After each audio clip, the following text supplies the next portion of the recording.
Hello, this is Pastor B, and welcome to another episode of the We Build Families podcast. This podcast is designed to create a space for us to discuss daily, everyday issues that Christians may not have the opportunity to discuss in a church setting. On today's episode, we are going to discuss social media and whether or not it's actually killing us. What are the benefits and how we can monitor our usage so that it doesn't become an addiction. Right before we get started, I do just want to make sure that you are aware of this podcast is available everywhere where podcasts are.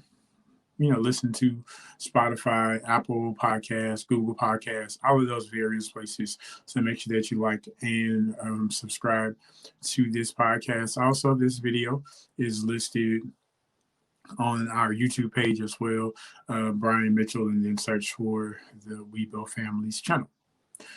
All right, so social media, right? It's something that it's almost been a part of our lives, and it's difficult for us to imagine life without it. It is a place, I think, initially was designed for people to be able to connect, right? If I live in Tennessee and, I have family members in California, prior to social media, I didn't really have a way to connect with them in a real-time basis. And it would take, a longer time to exchange information.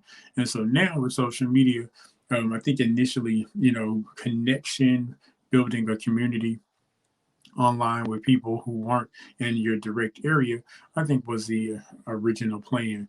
But over time, I think what we've seen is that what was at one point good has kind of been corrupted a little bit. And the reason why I say that is because now you have people who spend large portion of their time, of their day, engaged, involved, and honestly addicted to social media.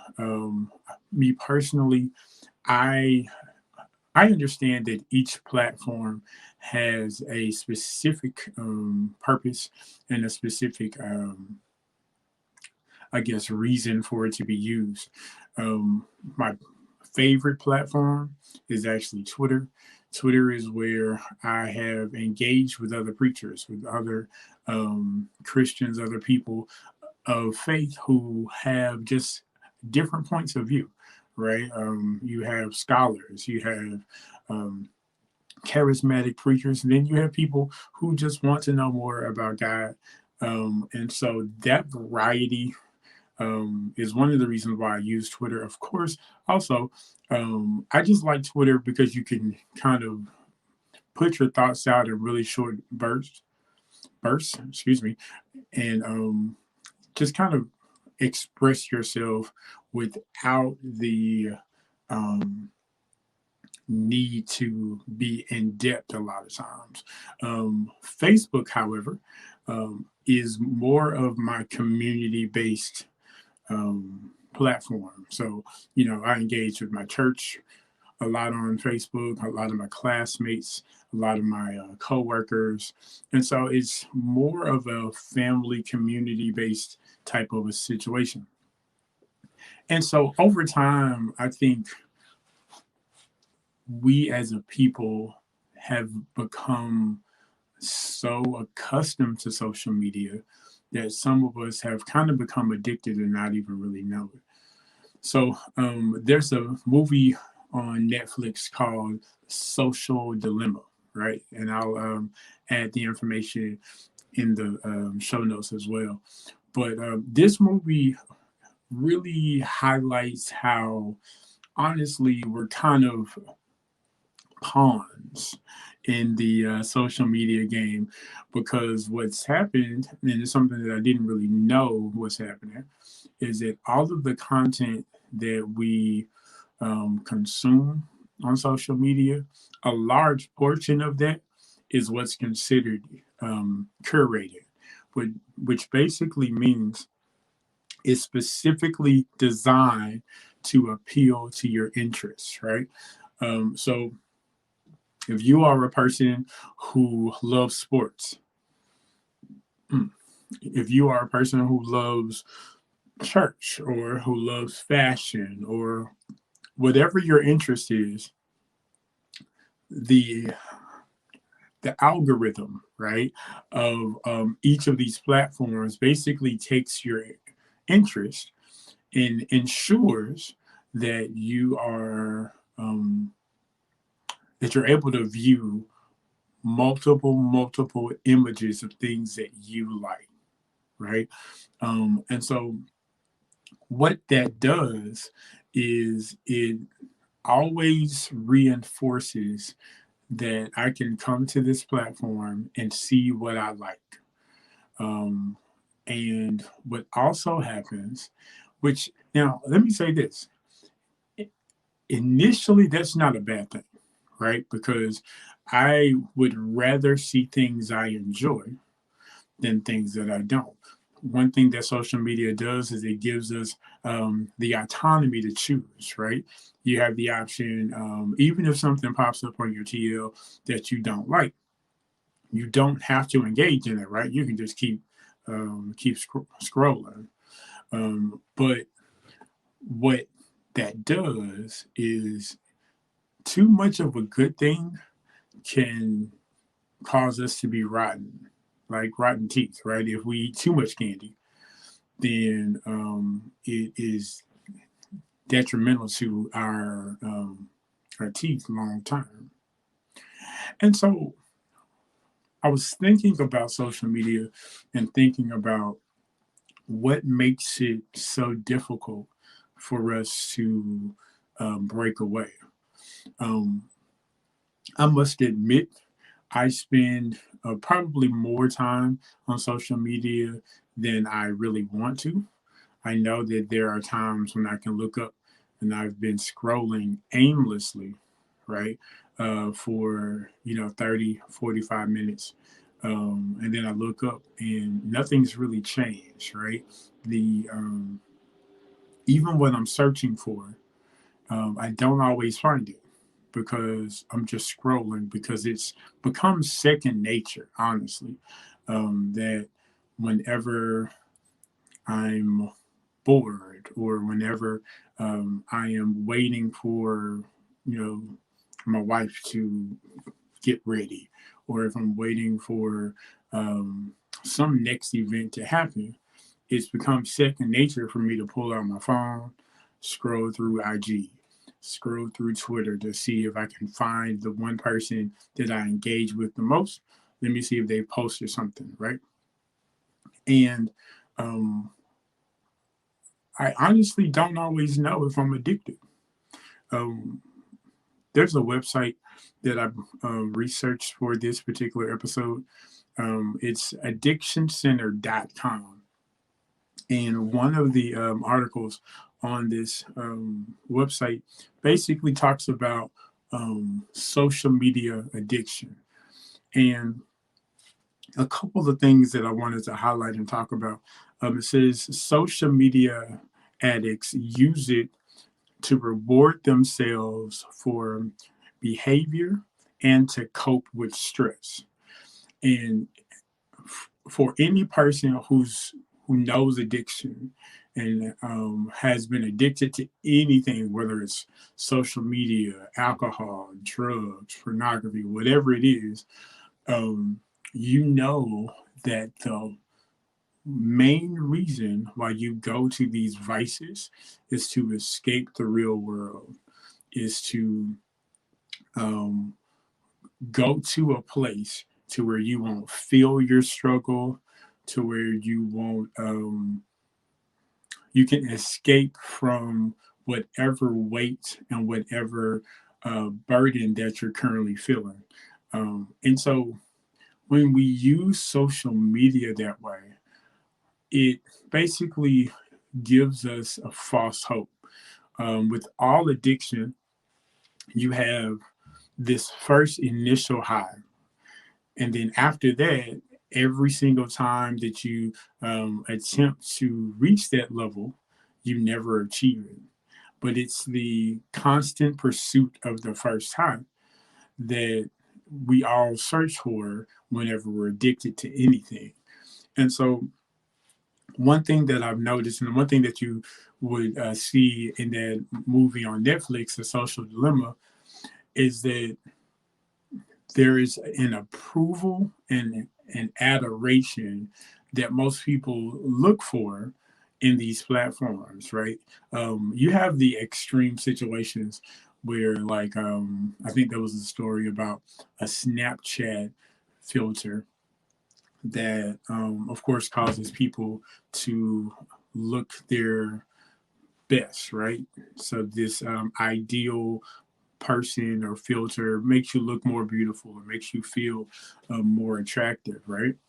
And so I think there was a story about this young lady that wanted to have plastic surgery to allow her actual face to look like her filtered face, right? And so you would say, hey, man, that's an extreme. Like, I don't really see myself doing that. But the question that I want to pose to you is, why do you access social media? What's the goal? What's the motivation? Um, do you seek social media for approval? Do you seek social media to engage with people who think like you do, who will praise you even though you've never met them, right? Um,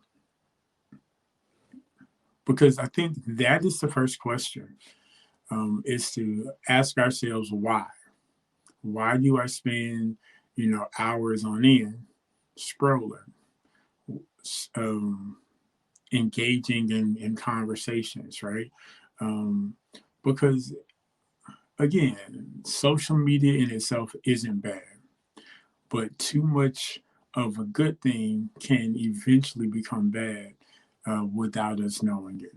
Um, and it's something that I even ask myself because, like, one thing I've tried to do is I've tried to become more aware of what's happening in um, society.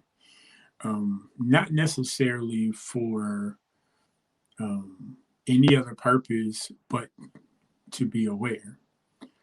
But is it my place to know everything, right? If I don't know about certain topics, certain famous events or famous people or celebrities and their lives, right? If I don't, if I miss out, will my life change? Will I become so depressed that I missed out on this situation, or being able to not be the only person clueless about a certain situation, like when it comes up in conversation? Does that affect me mentally, emotionally? It's weird. I'm gonna be honest. It's really, really weird because that was my question when I would spend many, many, many hours on Twitter. I was like, man, why are you on social media so long? What are you looking for? Right? Um, and I think if we understand what we are looking for and why we are on it, the second thing that we have to answer is there a better way? Is there other things that I can do that can produce an outcome or a result that better maximizes my time? And this is the old adage, right? Um, from our forefathers, whenever social media became such a main prevalent part of our lives, it was like, hey, you're not reading and gaining knowledge. It's almost like you're wasting time trying to stay up to date on the lives of people who you'll never contact, right? And I think it is balance is required whenever we deal with social media. Um, there have been plenty of times where I've wasted um, 30, 45 minutes, an hour of my day, again, scrolling aimlessly, not with the goal, not with the pursuit of any one answer, but just scrolling and then hoping to find something interesting. Um, I wanted to bring up a scripture, especially after you watch the movie. The one thing that's very prevalent is that there are people in this world that their sole goal and sole endeavor is to keep you addicted to social media. Um, it was really weird. So I watched it maybe about a month or two ago. And once I finished the movie, Facebook literally recommended in the same fashion that they described it in the movie. And I was like, wait a minute, this is weird, right? How if they, I'll mention this one thing. So if you go a period of time without engaging on Facebook, they will strategically notify you of one of your other followers' activity on that app. So I would receive like a notification that says, hey, so and so has a story that you may have missed, right? And then it goes back to what I mentioned earlier. It's like you don't want to be um, out of the loop of what's happening in this other person's life that you invested yourself in, right? Although they have no idea. And so then that pulls you back into the social media trap. And Second Corinthians chapter 2, verse 11, it says, lest Satan should get an advantage of us, for we are not ignorant of his devices. And I think we have to be honest with our assessment of anything in life, but today specifically social media. Um, if what we do on social media doesn't encourage, uplift, or bring joy to other people, and if we use social media as a crutch or as a way to escape everyday issues and problems, eventually that's going to turn to addiction and is going to damage our mental health. Because the only time that we feel happy, the only time that we feel loved is when we receive a notification of a like or a notification of a mention. Um, so we just have to be honest with ourselves and know that if the first thing you do when you wake up is check your mentions and to scroll a little bit, then social media has become more important than it needs to be. And again, now that I've found out that it's all controlled and it's all planned to be the way that it is, I have to respond better, right? I have to be able to catch myself when I have spent, you know, a countless amount of time with no real benefit, right? Got to set up boundaries, right? Um, we do that for our kids. And that's what's interesting. I think we know sometimes that social media can be a dangerous place for our kids. And so we set up boundaries and times on tablets and stuff like that. But we don't do the same thing for ourselves. Um, and so there are safeguards that we can set up, but we have to be sure that we do that for ourselves as well. Last thing I wanted to talk about is 2020, maybe parts of 2019, but definitely 2020, has unveiled the ability for people to say what's on their minds, their opinions, without immediate consequences. It's emboldened hate speech, it's emboldened arguments, and it's emboldened, excuse me, the desire to be right, um, and a disregard for people who may see life differently and who may um, want to just have a different point of view without the need to have you force their opinion on them. So I think we should be careful, especially in the circles of Christians. Your time outside of social media is much more important than your time on social media.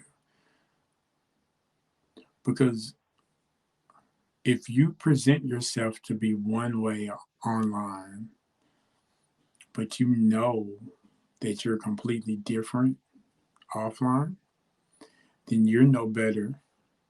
We're no better than the people who, curate certain things for likes and for triggering conversations, right? So we just have to guard our hearts. We have to check ourselves, be honest, and, you know, ask ourselves, what benefit does this have for me and for my life? All right. That's really all I wanted to say when it comes to social media. Just to get us thinking, ask questions, and to make the necessary adjustments if we need to. All right. So again, thank you guys so much for listening to today's episode. This podcast is available everywhere that you listen to your podcast. If you are listening on an iPhone via Apple Podcast or iTunes, please make sure that you leave a like and a comment. Rate us 5 stars so that we can grow this channel and so that we can build our community. All right. Again, this video will also be available on YouTube as well. So make sure that you like and follow us there as well. And thank you guys so much for listening to today's episode. And you guys have a great rest of your day.